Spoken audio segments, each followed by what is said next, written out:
Class 9 का हम chapter 8 beehive book का देख रहे हैं, रिच फॉर द टॉप। इसमें दो पार्ट है, एक है संतोष यादव और दूसरा है मारिया सारापोवा।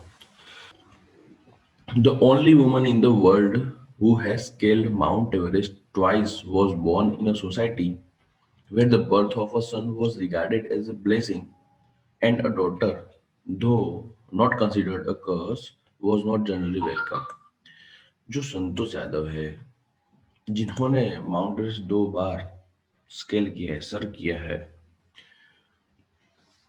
वो ऐसी सोसाइटी में पैदा हुई थी कि जहां पर जो लड़का होता है उसको एक ब्लेसिंग की तरह देखा जाता था, और जो लड़की है उसको एटलीस्ट कर्स मतलब श्राप, श्राप तो नहीं लेकिन उनका वेलकम तो नहीं होता था। When her mother was expecting Santosh, a traveling holy man, giving her his blessing, assumed that she wanted a son.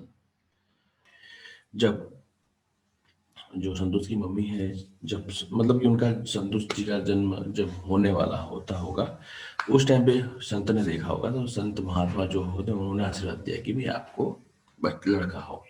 But to everyone surprise, the unborn childs grandmother who was standing close by told him that they did not want a son. पर अब देखा जाए तो सब लोग surprise हो गए जब जो ग्रैंड मदर थी, संतोष जी की ग्रैंड मदर थी, उन्होंने क्या कहा, उन्होंने कहा कि भाई उनको लड़का नहीं चाहिए। The Holi man was also surprised, भाई वो भी बहुत सरप्राइज हुए जो संत थे, महात्मा थे। Nevertheless he give the requested blessing, उन्होंने फिर क्या किया, जो जैसा उनको चाहिए वैसा उन्होंने आशीर्वाद दे दिया। And as destiny would have it the blessing seem to work. और देखने जाए तो क्या है डेस्टिनी, मतलब कि जो किस्मत है, किस्मत को भी वही मंजूर था और उनका काम हो गए। काम मतलब कि उनका जो ब्लेसिंग्स था, उन्होंने जो आशीर्वाद था वो काम कर दिया। संतोष जो थे वो छठी लड़की थी और 5 भाइयों की एक बहन थी। She was born in a small village of Choniyawas of Rewari district in Haryana. Santosh Santosh ji का जन्म कहाँ हुआ था? हरियाणा में रेवाड़ी डिस्ट्रिक्ट में जोनियावास गांव में हुआ था। सेकेंड पैरा देखते हैं, चलिए। The girl was given the name Santosh which means contentment. जो बच्ची थी उसको नाम क्या दिया गया? संतोष। संतोष का नाम, संतोष का मतलब क्या होता है? Contentment, satisfaction. But Santosh was not always content with her place in a traditional way of life. अभी नाम तो संतोष है लेकिन संतोष जैसा उनका नेचर नहीं था, उनको ट्रेडिशनल लाइफ में कोई इंटरेस्ट ही नहीं था। She began living life on her own terms from the start. वो पहले से ही अपने हिसाब से ही चलती थी। Where other girls wore traditional Indian dresses, Santosh preferred shorts. जहाँ जो अलग लड़कियां थी और लड़कियां थी वो क्या पहनती थी? इंडियन ड्रेसेस पहनती थी ट्रेडिशनल। संतोष को शॉर्ट्स पसंद था। Looking back, she says now, from the very beginning, I was quite determined that if I chose a correct and a rational path, the others around me had to change, not me. देखने जाओ तो वो बहुत ही confident थी और determined भी थी। वो ऐसा सोचती थी कि भाई अगर हम सही रास्ते पे हैं, जो लॉजिकली करेक्ट है, बराबर है, तो मुझे चेंज होने की जरूरत नहीं है। और लोग हैं उनको चेंज हो रहा होगा लेकिन हम मैं चेंज नहीं होंगे।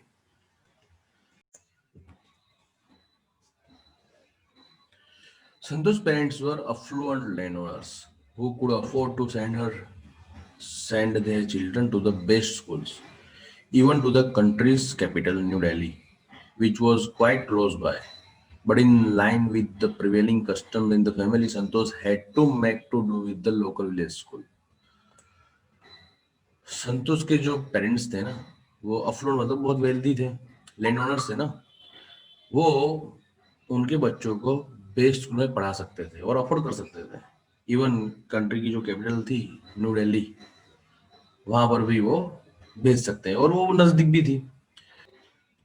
But in line with the prevailing customs, मतलब कि जो कस्टम है, जो ट्रेडिशन था फैमिली में, कि भाई संतोष को तो लोकल विलेज स्कूल में ही पढ़ना था. So she decided to fight the system in her own quiet way when the right moment arrived. And the right moment came when she turned 16. At 16, most of the girls in her village used to get married. Santosh was also under pressure from her parents to do the same. अभी अब क्या है कि उसको local school में पढ़ना पड़ा, तो उसने बोला कि भाई सही समय पे सही डिसीजन लिया जाएगा. वही मतलब कि सही समय आने तो पहले. तो अब जो सही समय है वो भी आया जब वो 16 ईयर्स ऑफ एज हो गई. जनरली क्या होता है गांव में कि भाई 16 साल में लड़की को क्या है कि शादी करा दी जाती है. लेकिन यहाँ पर संतोष को ने तो कुछ और ही सोचा था. संतोष के ऊपर भी प्रेशर तो आया कि भाई उनके पेरेंट्स का कि भाई आप भी शादी कर लो. चलिए देखते हैं आगे.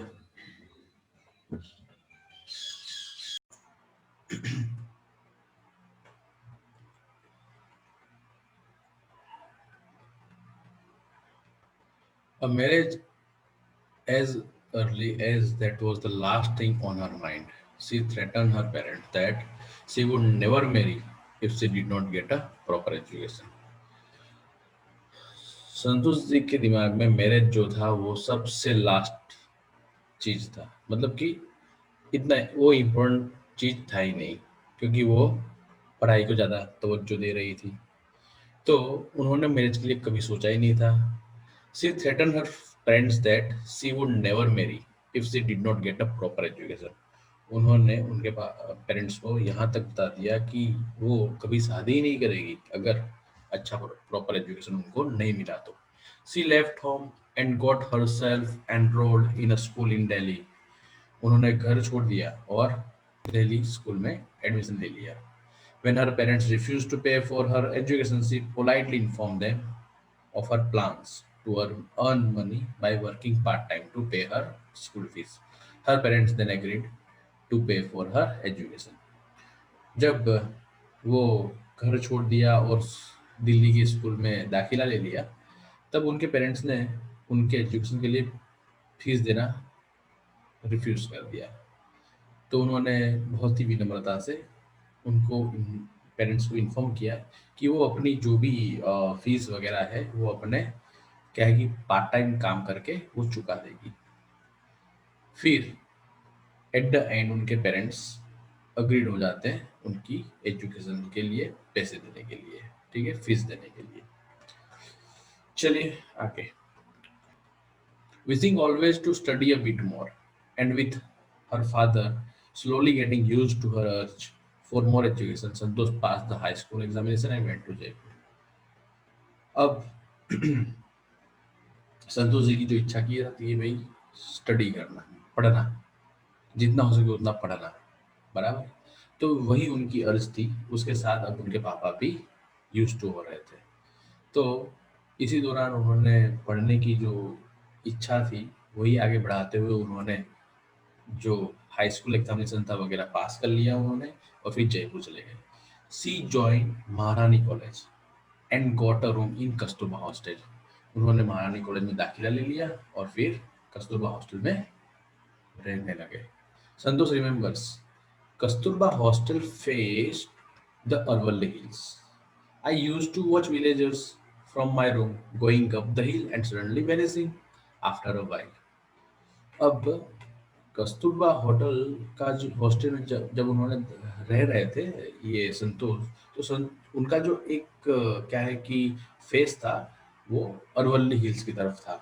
तो जब भी संतोष देखते थे वहाँ पर, तो जो विलेजेस होते हैं वो क्या है कि उनका तो आना जाना हर रोज का होता है. तो वो जैसे कि अरवल्ली जो हिल्स थे ऊपर चढ़ते थे और एकदम से गायब हो जाते थे. तो यही चीज उनको बहुत ही सरप्राइज रखती थी कि भाई वो कहाँ चले जाते हैं. One day I decided to check it out myself. I found nobody except a few mountaineers.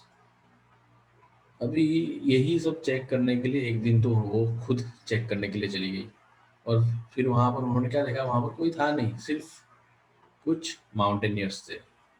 I asked if I could join them. To my pleasant surprise, they answered in the affirmative and motivated me to take to climbing. अभी वहां पर सिर्फ mountaineers थे, तो संतोष जी ने पूछा वहां पर क्या वो माउंटेनियर्स को ज्वाइन कर सकती है। तो देखने जाओ तो उन्होंने मतलब कि पॉजिटिव रिप्लाई दिया और इवन मोटिवेट भी किया कि भाई आपको इसमें पार्टिसिपेट करना चाहिए। Then there was no looking back for this determined young girl. उसके बाद उनकी लाइफ में पीछे देखने की कोई चीज ही नहीं थी। वो बहुत ही डिटरमाइंड लड़की थी। She saved money and enrolled in a course eight Uttarkashi Nehru institute of mountaineering. जो शिवा का वो जो क्या है अरवल्ली की जो चोटी थी वहां पर जो उन्होंने माउंटेनियर के साथ जो वक्त बिताया और कहने का मतलब कि वहां पर जो उन्होंने एक्सपीरियंस किया अनुभव किया, वो उससे इतना इम्प्रेस हुए इतना मोटिवेटेड हुए कि उनको ये माउंटेनियर की ट्रेनिंग लेने के लिए उत्तरकाशी की जो नेहरू इंस्टीट्यूट थी वहां पर उन्होंने एनरोलमेंट मतलब कि दाखिला ले लिया। अब जयपुर में जो वो पढ़ते थे तो उनका जो कॉलेज सेमेस्टर था वो कब अप्रैल में होने वाला था, लेकिन पता नहीं कुछ चलते वो 19 मई को खत्म हुआ। और जो क्या है कि उनको उत्तरकाशी जाना था वो 21 को उनको पहुंचना था, मतलब 21 से वो स्टार्ट होता था। तो क्या है कि उनको घर जाने का टाइम ही नहीं मिला, उसकी जगह वो सीधे ही ट्रेनिंग के लिए चले गए उत्तरकाशी। अभी इस वजह से उनको उनके पापा को भी बताना पड़ा कि भाई क्या है कि इस हिसाब से थोड़ा लेट हो गया जयपुर में एग्जाम्स, तो क्या है कि मैं सीधे ही उत्तरकाशी जा रही हूँ ट्रेनिंग के लिए माउंटेनियर की। सही है, ओके आगे देखते हैं चलिए। Thereafter, Santosh went on an expedition every year. Her climbing skills matured rapidly. Also, she developed a remarkable resistance to cold and the altitudes. उसके बाद अब क्या है कि अब उन्होंने एडमिशन ले लिया माउंटेनियर्स स्कूल्स में उत्तरकाशी में। तो क्या है कि अभी उनको एवरी ईयर क्या है कि एक्सपीडिशन के लिए जाना पड़ता था। तो क्या है, उससे क्या हुआ कि उनका जो क्लाइंबिंग स्किल था वो बहुत ही जबरदस्त डेवलप हुआ। और क्या है कि उनका जो कोल्ड और जो हाइट की वजह से जो उनका रेजिस्टेंस था वो भी बहुत ही क्या है कि मजबूत हो चुका था। Equipped with an iron will, physical endurance, and an amazing mental toughness, she proved herself repeatedly. अभी क्या है कि माउंटेन अगर स्केल करना हो तो ये सब चीज़ें बहुत ज़रूरी है, और संतोष जी में भी वही सब काबिलियत थी। आयरन विल मतलब कि वो बहुत ही डिटरमाइंड थे। फिजिकल एंडोरेंस मतलब फिजिकल स्ट्रेंथ जम के थी उनके अंदर। और जो मेंटल टफनेस जो चाहिए कि कोई भी सिचुएशन में आपको अगर डीजल लेना हो तो लेना जरूरी होता है, तो वो लेने के लिए भी आपको मेंटल टफनेस चाहिए।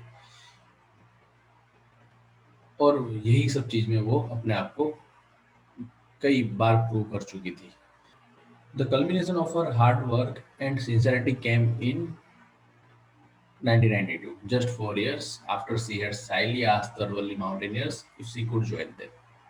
मतलब कि ये जो हार्ड वर्क जो कर रही थी वो जो सिंसियरिटी से वो क्या है कि माउंटेनियरिंग कॉलेज में दाखिला लिया था, वो सब मतलब उनका ये इतनी मेहनत कब रंग लाई 1992 में, 4 साल बाद, जब उन्होंने वहाँ अरवल्ली माउंटेनियर्स को क्या है कि संकोच करते हुए पूछा था कि क्या वो उनको ज्वाइन कर सकती है। सही है, चलिए। At barely 20 years of age, Santosh Yadav scaled Mount Everest, becoming the youngest woman in the world to achieve the feat. अब समझो 20 साल की उम्र में संतोष यादव ने माउंट एवरेस्ट को सर कर लिया और वर्ल्ड की यंगेस्ट वुमन बन गई जो माउंट एवरेस्ट स्केल किया हो। If her climbing skills, physical fitness, and mental strength impressed her seniors, her concern for others and desire to work together with them found her a special place in the heart of fellow climbers. अब उनकी जो climbing skill थी मतलब कि चढ़ाई का तरीका था, फिजिकल फिटनेस, मेंटल स्ट्रेंथ जो था, वो उसके सीनियर्स को बहुत इम्प्रेस कर गया।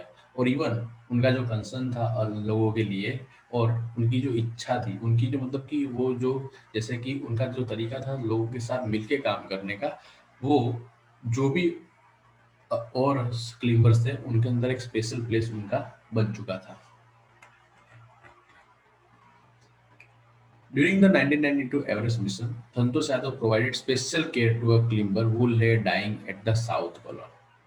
She was unfortunately unsuccessful in saving him. However, she managed to save another climber, Mohan Singh, who would have met with the same fate had she not shared her oxygen with him. जब 1992 का जो Everest mission के दौरान संतोष यादव जब Everest claim कर रहे थे, तब बीच में एक क्लेम्बर था जो मर रहा था। उसको संतोष यादव ने मदद की, लेकिन वो अनफॉर्चुनेटली उसको बचा नहीं पाई। और एक जो बंदा था वहां पर जिसका नाम मोहन सिंह था, वो भी मर जाता अगर संतोष जी ने उसको अपना ऑक्सीजन शेयर नहीं किया होता तो। चलिए, within 12 months Santosh found herself a member of an Indo-Nepalese women's expedition that invited her to join them. Mount Everest के 12 एक्सपीडिशन के 12 मंथ के अंदर अंदर संतोष यादव को क्या है कि इंडोनेपलिस वुमेन्स एक्सपीडिशन था, उन्होंने इनवाइट किया ज्वाइन करने के लिए। She then scaled the Everest a second time, thus setting a record as the only woman to have scaled the Everest twice and securing for herself and India a unique place in the annals of mountaineering. तब क्या है कि संतोष जी ने दूसरी बार Everest को scale किया, मतलब उन्होंने रिकॉर्ड कर दिया कि 2 बार एवरेस्ट को चढ़ने वाले सिर्फ एक ही महिला थी और वो थी संतोष जी। और उन्होंने अपना नाम और इंडिया का नाम एक बेहतर इतिहास में दर्ज करा दिया, माउंटेनियर के इतिहास में दर्ज करा दिया। In recognition of her achievement, the Indian government bestowed upon her one of the nation's top honors, the Padma Shri. क्या है कि उनके जो अचीवमेंट्स को देखते हुए इंडियन गवर्नमेंट ने भी उनको देश का बड़ा खिताब, मतलब देश का बड़ा सम्मान दिया उन्हें पद्मश्री अवार्ड दे करके। Describing her feelings when she was literally on top of the world, Santosh has said it took some time for the enormity of the moment to sink in. जब वो दुनिया के सबसे बड़े ऊंचे शिखर पर थे, तब वो अपना फीलिंग्स बयां करते थे। तो क्या बताते थे कि भाई कम से कम सबसे पहले तो इतना जो बड़ा मोमेंट था उसको समझते ही कम से कम थोड़ा टाइम लगा उनको। फिर उन्होंने then I unfurled the Indian tricolour and held it aloft on the roof of the world. फिर उसके बाद उन्होंने भारतीय जो फ्लैग था वो निकाला और फिर उसको लहराते हुए वर्ल्ड के, मतलब दुनिया के सबसे बड़े शिखर पर लहराते हुए क्या है देश का नाम गर्व से ऊंचा कर दिया। द फीलिंग इज इनडिस्क्राइबेबल, मतलब ये चीज का बयां करना वो पॉसिबल ही नहीं है। The Indian flag was flying on top of the world, जो भारतीय ध्वज था वो वर्ल्ड के टॉप, मतलब वर्ल्ड की सबसे बड़ी ऊंचाई पर लहरा रहा था। It was truly a spiritual moment, I felt proud as an Indian. देखने जाओ तो बहुत ही स्पिरिचुअल मोमेंट थी और मुझे गर्व है कि मैं एक इंडियन हूँ। Also a fervent environmentalist, Santosh collected and brought down 500 kilograms of garbage from the Himalayas. अभी क्या है कि संतोष जी माउंटेनियर तो थी लेकिन एनवायरमेंटलिस्ट भी थी, उनको एनवायरमेंट से भी थोड़ा लगाव था। तो जब माउंट एवरेस्ट से वापस आते समय उनको जहां पर भी दिखा वहां से उन्होंने कम से कम 500 किलोग्राम कचरा वो लेकर आई थी नीचे। तो इस हिसाब से आपका ये पार्ट 1 यहाँ पर खत्म होता है। पार्ट 2 में जल्दी मिलेंगे हमारे सारा का चैप्टर लेकर।